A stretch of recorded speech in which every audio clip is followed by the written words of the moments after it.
This is Bonechillers to disturb your dreams. Dare to join us? Click subscribe, ring the bell.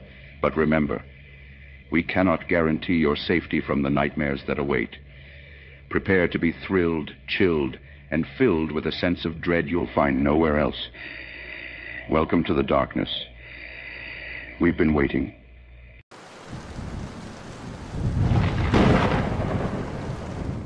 Zombie Titanic. Life aboard the Neptune's Triumph was paradise, the latest in luxury cruises, a floating haven of entertainment, gourmet food, and lavish comforts. That was until, one fateful night, paradise turned into a living nightmare. A strange, vile virus had swiftly spread among the 2,000 passengers on board, transforming them into horrifying, bloodthirsty zombies. My name is Samuel. I was lucky, or perhaps unfortunate, to have remained immune. I found myself stranded in the middle of the ocean, trapped on a ship teeming with the undead. It started innocuously enough. An emergency broadcast one morning warned of a sudden illness, a few passengers experiencing flu-like symptoms. But within 24 hours, those symptoms had mutated into something from a grotesque horror movie. Victims displayed an insatiable hunger for human flesh, their humanity disappearing behind a veil of monstrosity. I managed to barricade myself in one of the less extravagant cabins. Piled against the door was an amalgamation of furniture, a king-size bed, a lavish dresser, an ornate oak chair, a fort of luxury against the undead outside. The ship was a labyrinth, an opulent maze now filled with unspeakable terror. Getting food was a life-threatening endeavor. Every creak, every groan of the ship, every splash of the ocean could be hiding the guttural snarl of a zombie. Survival became a game of silence and speed. Nights were worse. The undead roamed the corridors, their gruesome cries echoing through the ship. I lay, heart pounding, clutching a makeshift weapon from a metal rod, praying they wouldn't discover my hideout. The grand ballroom, once a symbol of joy and celebration, had become a death trap. Yet, it housed the only radio equipment capable of sending a distress signal. Navigating there seemed like a suicide mission, but staying put was equally fatal. As food supplies dwindled, I knew I had to act. I spent days studying the ship's blueprint, plotting a course, calculating risks. I knew the ship inside and out, each deck, each stairwell, each potential escape route. The day came. Clad in makeshift armor from kitchen utensils and wielding my rod, I embarked on the perilous journey. Shadows danced on the walls as I crept through the deserted halls, the eerie silence punctuated by distant moans of the undead. I reached the ballroom, my heart pounding in my chest. Rows of opulent chandeliers hung ominously overhead, their light reflecting off the gory remnants of once resplendent feasts. I made a beeline for the radio equipment, trying to ignore the chilling tableau. Suddenly, a dreadful chorus of groans filled the air. From the corner of my eyes, I saw them, the undead, drawn by the disturbance. I worked frantically, sending out a desperate SOS while keeping a fearful eye on the encroaching horror. Suddenly, the grand piano next to me crashed onto the floor, pulled down by a zombie horde clambering over it. The resounding crash was like a dinner bell. The moans grew deafening, an orchestra of terror. The creatures lurched towards me, their grotesque faces twisted in a horrifying mockery of anticipation. I let loose a final cry for help into the radio before gripping my rod tighter. My pulse thundered in my ears as I braced for impact. But then, in the crescendo of chaos, a miraculous sound echoed, the distant thrum of a helicopter. They had heard my call. I fought my way through the swarm, fueled by a newfound hope. My rod swung like a pendulum, clearing a path through the macabre gathering. Somehow, I made it out and dashed towards the upper deck, my breaths ragged and lungs screaming for respite. As I emerged under the moonlit sky, I saw my salvation. A helicopter hovered above, a rescue cable swaying in the brisk ocean wind.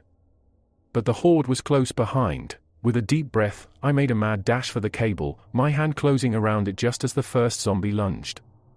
The helicopter lifted, carrying me away from the monstrous tableau below.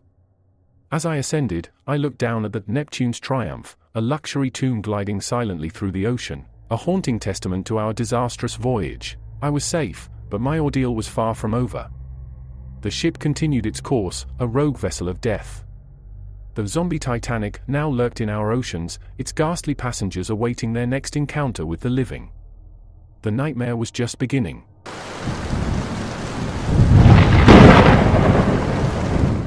Reality show nightmare. It was my 8th week in Survivor's Challenge, a renowned reality show set deep in the Amazon rainforest.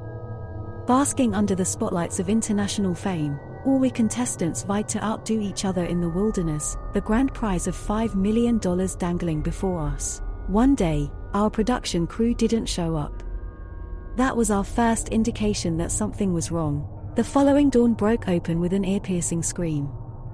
We scrambled out of our makeshift shelters to find Gary, the burly survivalist, standing by the edge of our camp. He pointed, trembling, at the lifeless body of our sound technician, Robert. Robert was grotesque, blooded, mangled, inhuman. His eyes were cloudy and lifeless, his skin ashen. But as we stood in horror, his body twitched. Robert rose and lunged at us with an unearthly roar. The camp exploded into chaos. We scattered, the once comradely contestants now alone, scrambling for safety. I found refuge up a thick tree, heart pounding, as I watched Robert shamble around, seeking his next victim. The nightmare unfolded in the days that followed. The crew, each in different stages of decay, started appearing around our camp. Their glazed eyes filled with a ghastly hunger. They were not the friends who had laughed with us around the campfire just days ago. It was no longer a game. It was survival. And the wilderness was the least of our threats. Communications had been severed. Satellite phone dead. The emergency flare kit missing. The nearest town was days away, through treacherous jungle, teeming with these monsters. One by one, the contestants fell prey to the nightmarish crew. Amelia, the biologist, with her knowledge of plants, Dan, the ex-marine, strong and tactical, even Gary, the survivalist, met gruesome ends. Their screams echoed in the chilling darkness, a constant reminder of the dread that was our reality. Soon, I was the only one left. By day, I hid, scavenged for food, avoided the monstrous crew that were once human. By night, I climbed up trees, praying my hiding place was high enough to keep me safe. I was in a terrifying waiting game with death. Then, salvation. I stumbled upon a handheld radio in the abandoned production van. With trembling hands, I tried the frequency for the show's headquarters. After a gut-wrenching silence, a voice crackled through. I quickly explained the horrific situation. There was a pause, a shuffling of papers. Then, the voice returned, cold, distant. Unfortunately, due to recent global events, we've lost contact with all teams in the field. We're sorry, but you're on your own. Despair threatened to drown me. I felt the fabric of my sanity tearing at the edges. Then, I remembered the secondary evacuation route we had been briefed on during orientation. It was a long shot, but it was my only shot. With the radio strapped to my side, I set off, charting my course by the sun. The journey was treacherous, and I was always one step ahead of the monstrous crew. My only weapon was my knowledge of the jungle, and the will to survive. After days of relentless pursuit, exhaustion pulling me under, I reached the secondary evacuation site, a remote, abandoned airstrip. With the last of my energy, I fired up the distress signal. As the plume of smoke reached for the sky, I saw the horde emerge from the tree line, drawn by the activity. I backed up against the rusted fence, the reality of my demise sinking in. Just when the first of the horde reached the edge of the airstrip, the rumble of engines echoed through the clearing. A helicopter emerged from over the trees, the relief logo of the Survivor's Challenge painted on its side. I waved frantically as it touched down, its rotors keeping the approaching horde at bay. I climbed aboard, sobbing in relief as the helicopter lifted off, leaving the horror behind. The pilot gave me a sympathetic look, his face ashen, eyes vacant. A nasty gash on his arm seemed fresh, but oddly unattended. The realization hit me like a sledgehammer as he reached out, his grip cold, fingers trembling. Reality show nightmare was no longer just the title of a horror story. It was my unending reality. The horror was not confined to the Amazon rainforest, it was spreading, faster than anyone could anticipate. And the real nightmare had just begun.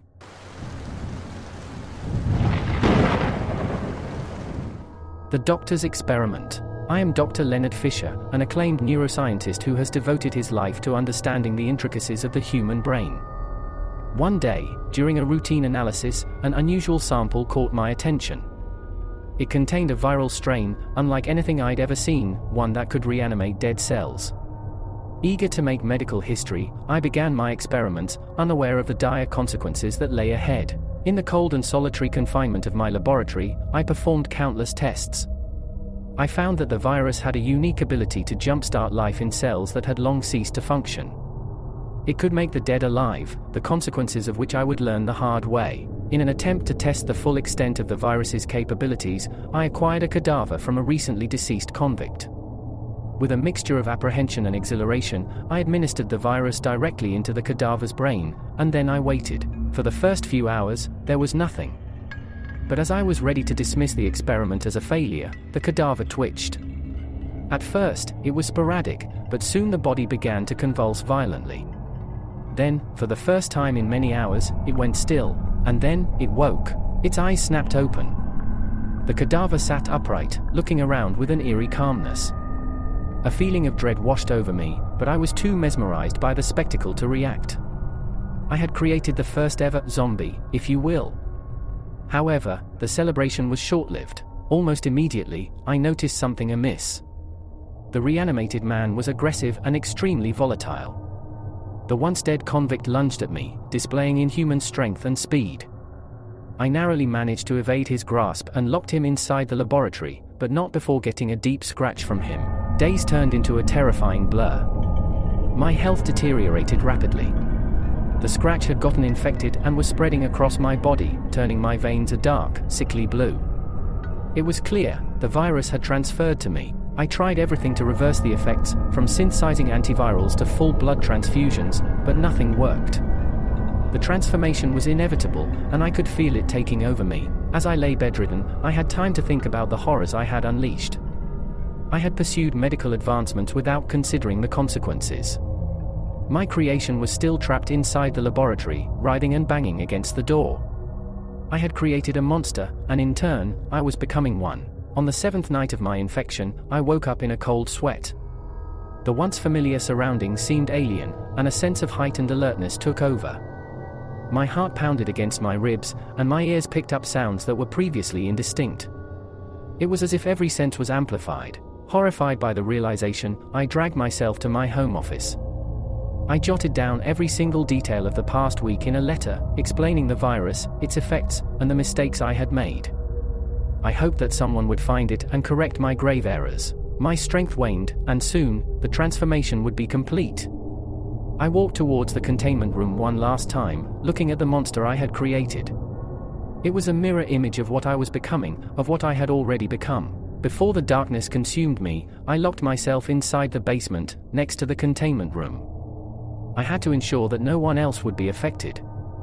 The last thing I remember was the creature's growl and the desperate, mind-numbing hunger gnawing at my insides. I was Dr. Leonard Fisher, a renowned neuroscientist who sought to bring life from death.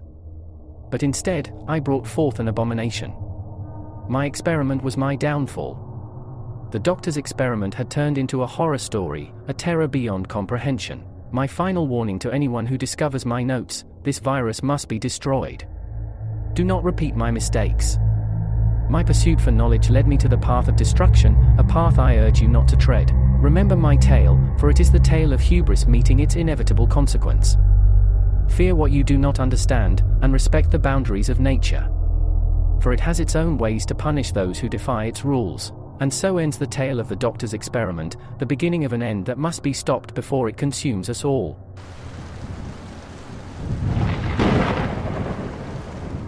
Teacher's nightmare. The sun had dipped below the horizon by the time our bus pulled back into the school parking lot. The field trip had run longer than expected, and the skeletal branches of the trees cast spidery shadows across the deserted school. I had never seen it so hauntingly still. The students under my care, usually a boisterous group, were now muted by fatigue. Even the driver, Mr. Peterson, seemed to have lost his usual vigor.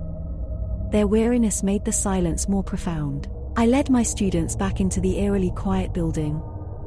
The school's fluorescent lights flickered on and off in the distance, casting an unnerving glow. Shuffling sounds echoed through the empty hallways, immediately setting my nerves on edge. It was too late for anyone else to be around. Rounding the corner, we came face to face with what was once the cheerleading squad. Their uniforms were stained and ripped, their skin pale and eyes vacant. A guttural growl emanated from them as they shuffled towards us. Their jaws dropped open, revealing sharp, broken teeth. The students screamed, their fatigue forgotten. Zombie students. The idea was ludicrous, a nightmare ripped from a B-movie horror film, yet it was terrifyingly real. "Back to the bus!" I yelled, herding the students. But Mr. Peterson was nowhere to be seen. We scrambled for the doors only to find them locked from the outside. Panic surged as the zombie students closed in. In desperation, I led the students up the stairwell towards my classroom. We barely managed to close the door behind us before the zombie students lunged. Their guttural moans echoed in the hallway as they clawed at the door. Inside the classroom, the students huddled together, their faces pale and eyes wide with fear. It was up to me to get us out. I quickly came up with a plan. The roof access was 2 floors up, and from there, we could jump onto the adjacent building and escape. "Stay quiet," I told the students. "I'll return soon."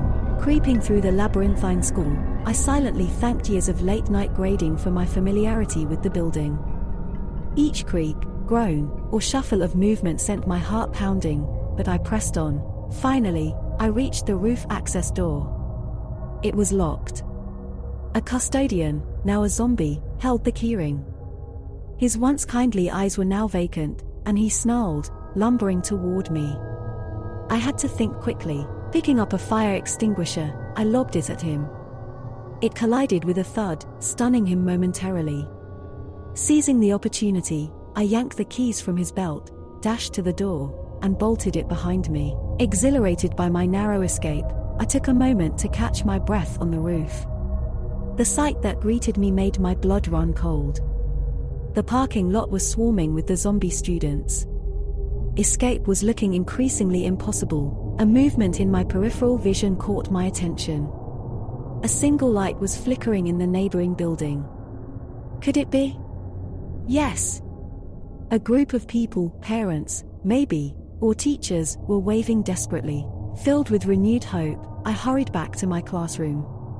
I quietly relayed the plan to my students, and their eyes lit up with desperate hope. One by one, we slipped out of the room, moving stealthily through the school. A few close encounters had us holding our breath, but we made it to the rooftop. As we prepared to jump, I glanced back at the school. The place I once loved was now a den of horrors. I shook my head, pulling myself back to reality. One by one, I helped the students across the gap. Their quiet thank yous and relieved tears spurred me on. Finally, only I was left. Taking a deep breath, I ran and jumped, landing awkwardly on the other roof. Pain shot through my ankle, but I forced myself to stand. As I hobbled towards safety, the group on the other side broke into relieved applause. I had saved my students from a teacher's nightmare. The school, my second home, was now a haunted house of horrors. But in that moment, seeing my students safe, I knew I would do it all over again. For them, for their future, I would brave any nightmare.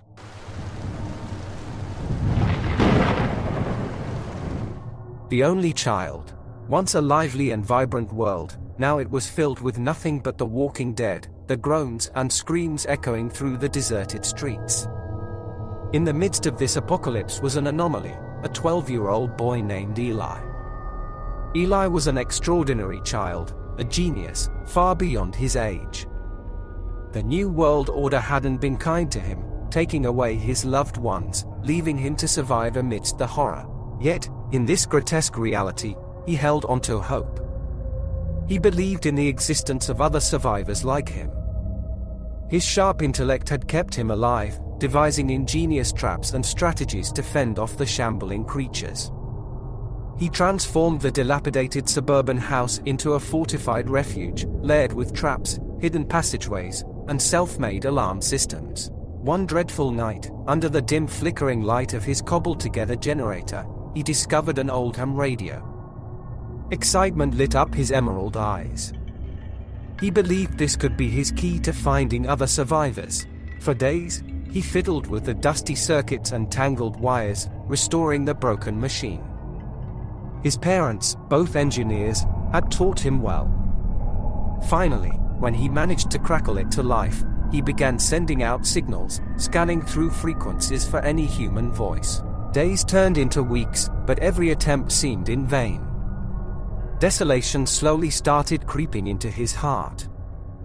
One gloomy evening, as he mindlessly tuned through the frequencies, a weak, static-filled human voice finally came through. "Any survivors? Repeat, safe zone, north." Eli's heart skipped a beat. He noted the coordinates and decided he'd journey towards this beacon of hope. He began preparing, salvaging old maps, rationing food, and repurposing items into weapons. As a final touch, he created his most ambitious invention, a scent disruptor that emitted a smell undetectable to humans but repulsive to zombies. His journey through the deserted cities and towns was terrifying. Shadows danced around him, his heart pounded in his ears, but he pushed forward. His contraptions worked wonders, keeping him safe from the undead.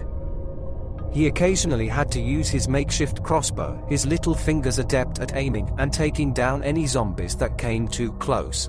On the 10th day of his journey, as he passed a decaying playground, something caught his attention. Through the rusted swings, he saw a small figure huddled near the slide. He squinted, and his heart fluttered with hope. Another child, a girl, seemingly his age. He approached her cautiously. He could tell she was petrified, her sapphire eyes wide, dirt smeared on her face. He gently assured her he meant no harm and told her about the safe zone. She introduced herself as Luna, the daughter of a scientist who had been working on a cure. She'd been hiding since her lab had been overrun. Emboldened by their shared goals, they journeyed together. Luna proved her worth, her knowledge about the infected and the virus invaluable. She carried a small vial with her, a sample of a potential cure her father had been working on. On the last day of their journey, they were ambushed. The scent disruptor had malfunctioned, and a horde was upon them. In the ensuing chaos, Eli got injured, a zombie clipping him as he fought back. With Luna's help, he managed to escape, but the wound was severe. As his consciousness waned, he saw Luna standing over him, the vial in her hand. She promised him she would make it to the safe zone, find help, and come back for him. As he closed his eyes, he wasn't sure if he'd ever open them again. But he felt a glimmer of hope, the promise of a friend, the dream of a safe world. His last thought was of the day he'd stand, healed and strong, in a world no longer dominated by the undead. For he was Eli, the only child in a world of nightmares, a beacon of resilience and a testament to humanity's will to survive.